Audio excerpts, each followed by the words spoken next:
A well-trained dog will make no attempt to share your lunch. He will just make you feel so guilty that you cannot enjoy it. Smile. Smile.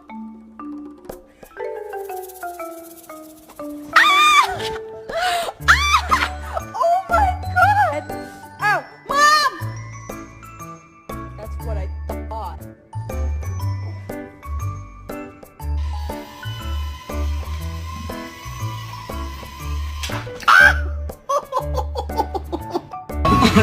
They're talkers. I like it though. I like that.